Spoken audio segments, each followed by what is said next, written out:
In this first drawing, you see an iceberg. We're using it as a metaphor representing the conscious and unconscious mind. Notice that the unconscious mind is under the water, and it's also many times larger than the conscious mind. You can see ice fragments in the iceberg. In our metaphor, these fragments represent different aspects of your personality or different parts of you. Perhaps there's an aspect of you that desires success, and another part of you that's afraid of success. These different aspects of our personality can create inner conflict and keep us stuck. Now, we've added the superconscious mind, an aspect of consciousness that can neutralize stressful or painful memories and beliefs on instruction.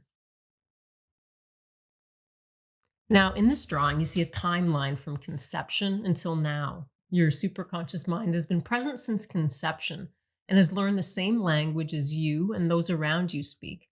This allows us to communicate easily using everyday language. However, since this aspect of consciousness learns language without any sensory experience or emotion attached to it, it's not affected or harmed by stressful or painful experiences. There's three types of memory. Memory one develops while the fetus is still in the womb. This memory consists of simple neurostructures or basic connections that are being created at that time. Memory two begins to develop a little bit before birth and keeps developing until the age of 4. Healthy and unhealthy core traits of the personality are formed in this memory. These traits are learned from our parents, siblings, and other influential people in our life.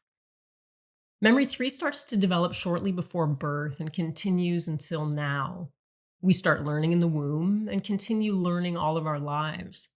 Memories that are used to create the main personality are selected from memory 3.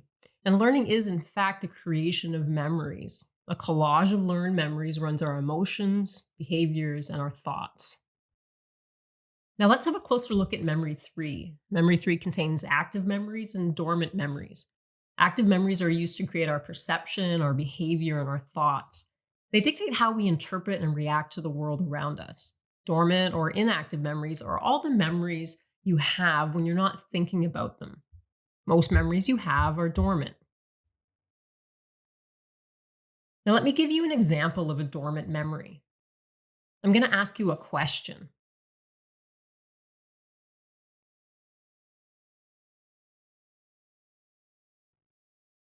Notice that since I didn't ask you the question, you don't know what the answer is. In other words, the answer or dormant memory was not triggered. Now, how about if I ask you, when was the last time you rode your bike? Notice that you start to scan memory 3 and the answer gets triggered into your awareness by the question. So you can see that when we trigger a dormant memory, it pops into our active experience. Dormant memories can be awakened or triggered into activity by what we see, hear, feel, taste, smell, perceive, and by other basic needs, such as hunger, love, and safety. This is important to know because sometimes we have to wake up or activate dormant memories for the superconscious mind to neutralize the stress attached to the memory. The superconscious cannot see or treat dormant memories if there's not at least a small amount in the active experience. Now, please note the dividing line, which is being labeled the dissociation process. It's the line between the conscious and the unconscious mind. Its job is to dissociate information that's not needed in the conscious mind by moving it into the unconscious mind.